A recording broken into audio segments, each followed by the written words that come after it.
Les personnes qui contrôlent les manipulateurs, nous avons tous rencontré, la plupart d'entre nous, se sont eux-mêmes comportés de manière autoritaire à un moment donné.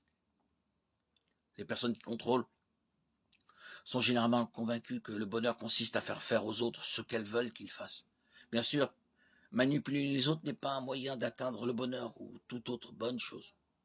Les personnes qui adoptent un comportement autoritaire peuvent être des parents, des conjoints, des enfants, adultes, des membres de la famille élargie, des vendeurs ou des collègues de travail. Pour contrôler une personne, il faut qu'elle ait quelque chose qu'elle désire ou dont elle a besoin. Les personnes codépendantes ont besoin d'approbation, elles sont donc plus faciles à contrôler ou à manipuler. On peut leur promettre de l'affection ou de l'appréciation si elles acceptent les souhaits de la personne autoritaire.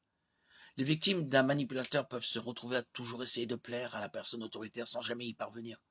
La peur de déplaire au manipulateur, de perdre une amitié ou de recevoir une sorte de punition maintient la victime sous contrôle.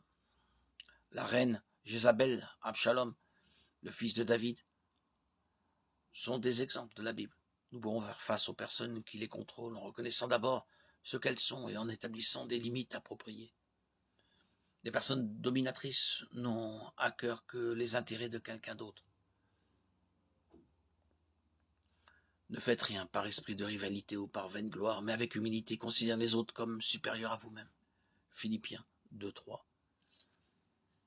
Ces personnes se préoccupent avant tout de leur propre plaisir. De nombreux rois de l'Ancien Testament ont dominé les gens, ils avaient le pouvoir, et ils l'utilisaient à leur avantage. Souvent aux dépens du peuple qu'ils gouvernaient. Ils étaient une personne dominatrice qui utilisait son pouvoir pour obtenir ce qu'elle voulait. La personne de son mari pour contrôler les gens consistait à faire l'amour et à piquer une crise. 1 Roi 21:1-4.